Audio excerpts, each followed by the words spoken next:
Olá a todos, aqui é a Prof. Ari e retornei para darmos continuidade no assunto política e cidadania, dentro do grande tema de direitos universais.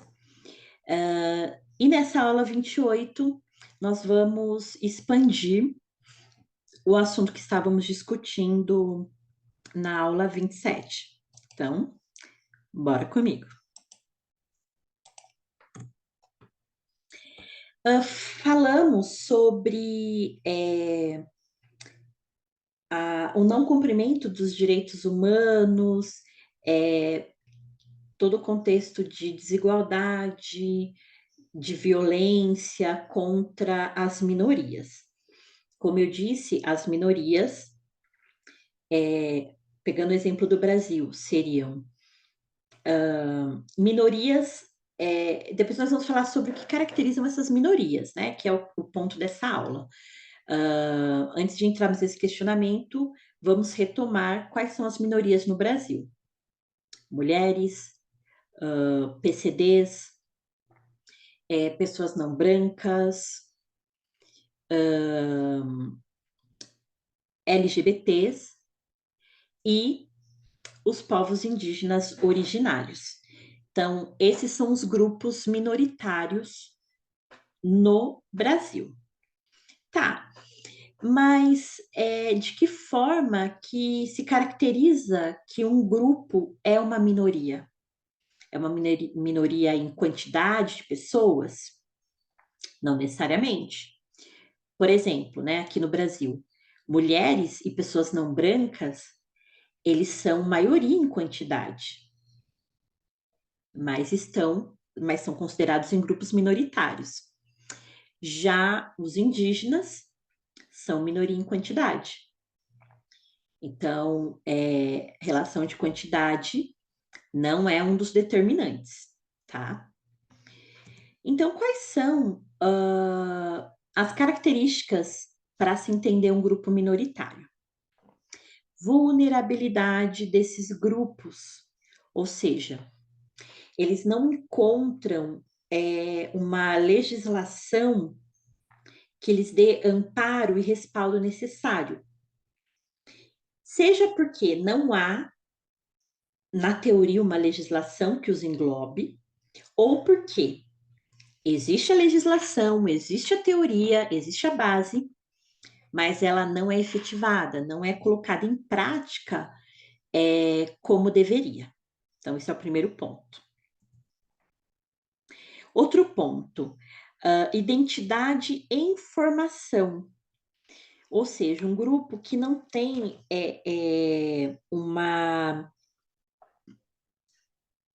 uma história e uma origem, uma ascendência que ele possa se identificar completamente.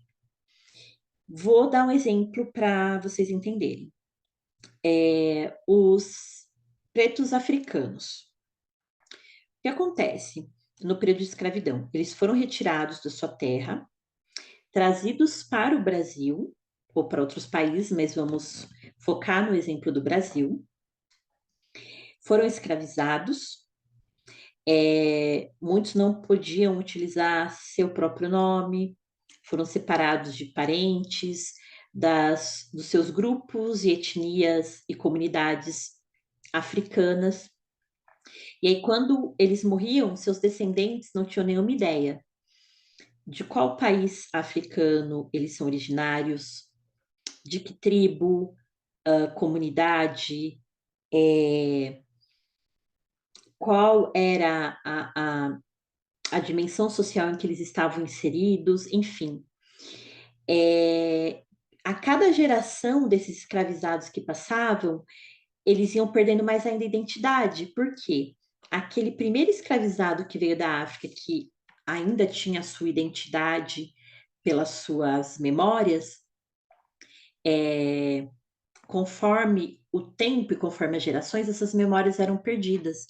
Então, muitos hoje dos descendentes de pretos africanos não sabem nada sobre a sua ascendência, não sabem nada sobre seu país de origem, enfim, sobre a sua genealogia, diferente do que a gente vê de descendentes de europeus, né? Nós somos um país muito miscigenado.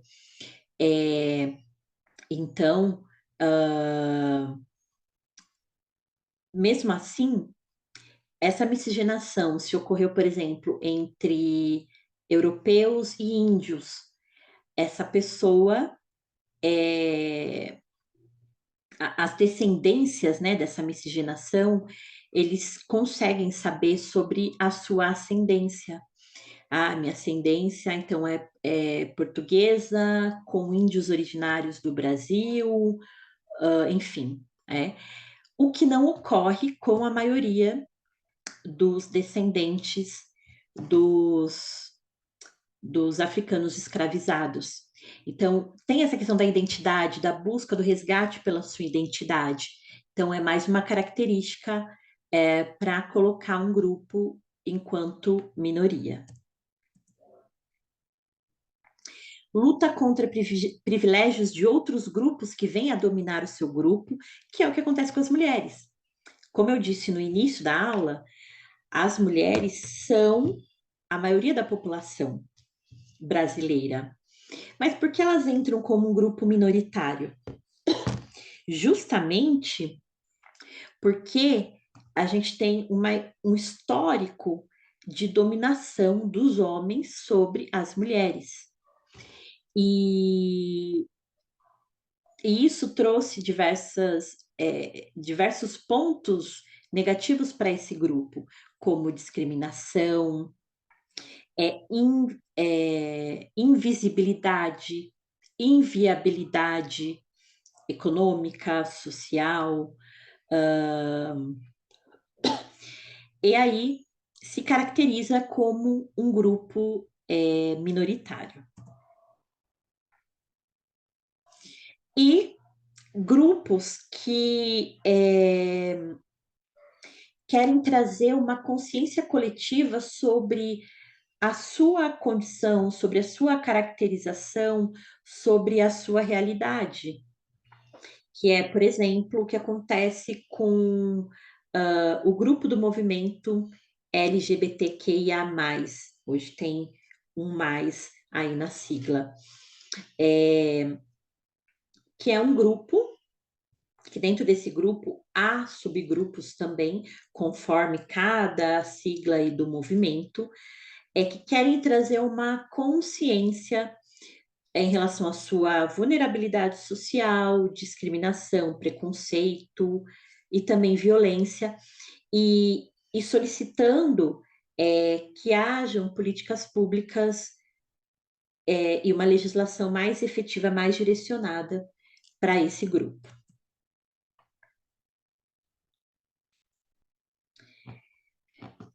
E aí, né, temos algumas datas, como já falei nas aulas anteriores, sobre a Declaração Universal.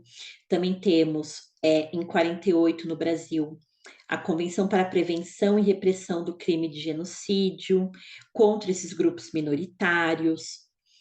Convenção da Unesco de 1960, também acerca dessas minorias. Mas aqui no caso, né, a Unesco ela é mais voltada para o âmbito da educação, então para que não haja discriminação na educação, porque o Brasil, até mais ou menos isso, década de 60, 70, ainda havia muita disparidade no ensino de meninos e meninas. As meninas não recebiam o mesmo conteúdo, o mesmo tipo de educação que os meninos recebiam, porque tinha uma discriminação, né, aí dentro de uma pseudociência, de que o cérebro da mulher, por ser menor, né, isso é uma questão de neurociência, de neuroanatomia, é menor, mas isso não quer dizer que a capacidade cognitiva e que as partes do cérebro não tenham tanto potencial quanto do cérebro do homem. Mas isso foi sendo desmistificado com o passar do tempo, né?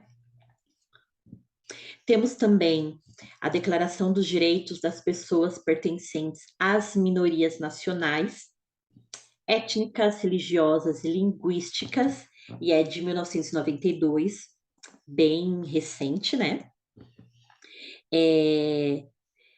A Constituição de 88, que foi um ponto de virada, um ponto de modernização em relação à Constituição de 42, lá na era Vargas. E essa Constituição de 88 trouxe pontos muito importantes, como, por exemplo, o ECA, que é o Estatuto da Criança e do Adolescente, que ele vem aí do início da década de 90, e também a implementação do SUS, que é o Sistema Único de Saúde, de acesso universal e gratuito no Brasil. Isso só para citar dois pontos, tá? Porque, na verdade, a Constituição de 88, ela veio vislumbrar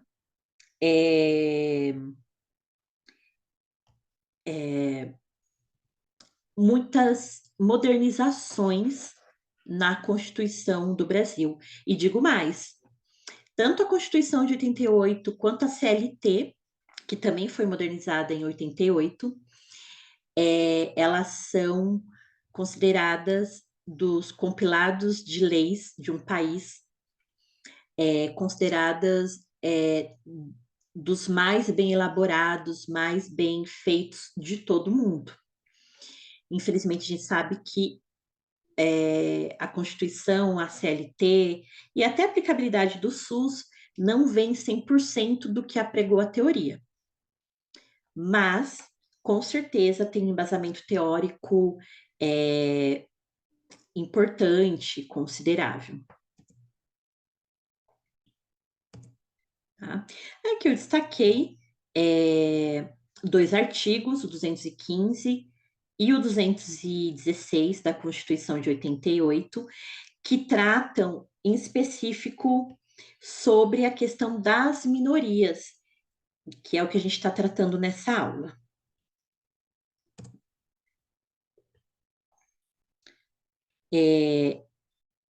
Também destaco a Lei 2.889, que também vem tratar dos pontos em relação à violência, mais em específico, contra os grupos minoritários. Tá? A lei também 7.716 de 89 também trata da discriminação, né?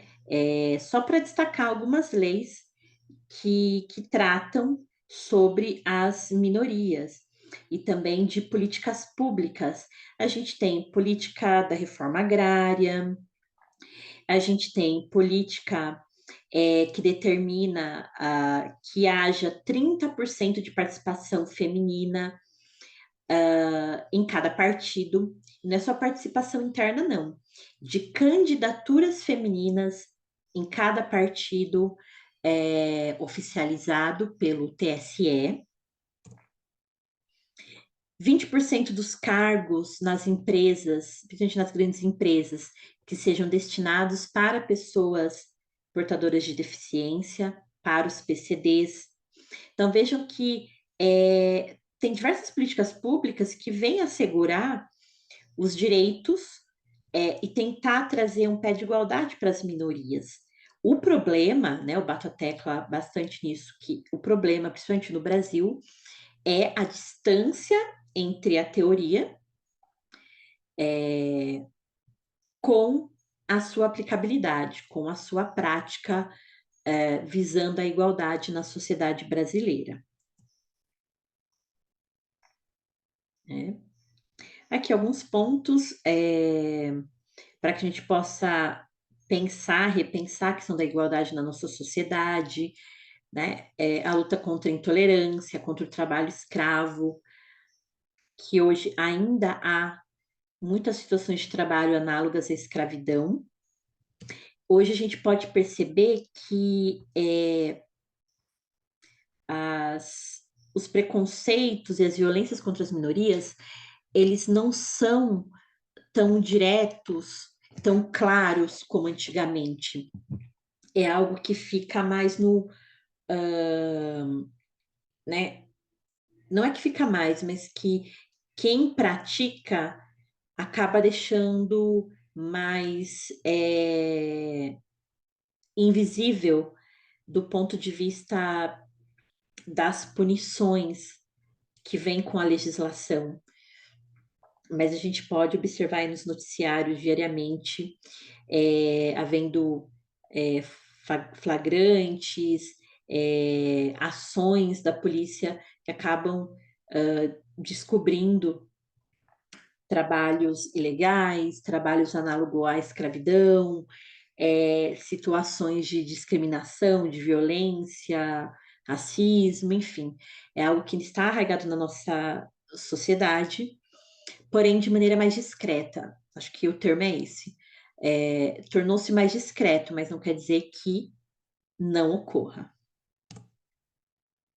tá? Aqui, né, nesses slides aqui, desde o slide anterior, trazendo alguns números, infelizmente, de trabalho escravo ou de situações trabalhistas que não estão dentro do ideal da CLT, com salários muito baixos, com condições de trabalho degradantes, enfim. Só para ilustrar para vocês que ainda é uma realidade no nosso país e que tem que haver muita fiscalização e muita conscientização para mudar essa realidade. E quando eu falo de educação, parte desse princípio da conscientização, tanto dentro quanto fora das escolas, dessa conscientização social, dessa conscientização de cidadania. E nada mais efetivo do que preservar a memória nacional. Aí a gente entra realmente no âmbito da, da história. E isso aqui, gente, é história recente, não é história antiga. Nós estamos falando principalmente dos últimos 200, 300 anos.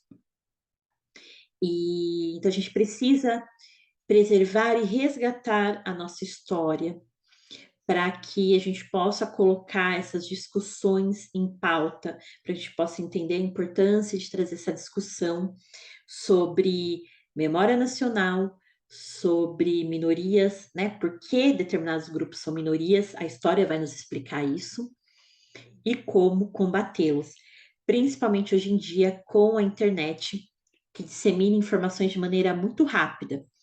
Isso pode ser muito, muito bom, muito relevante, se forem informações sérias, informações que venham com o intuito de educar, de ensinar. O problema é quando vem as desinformações, as fake news, que trazem junto com isso, ao invés de diminuir, aumentar os preconceitos, aumentar a violência contra essas minorias, né? Então é isso. Agora, né, com essa reflexão, a gente finaliza essa discussão sobre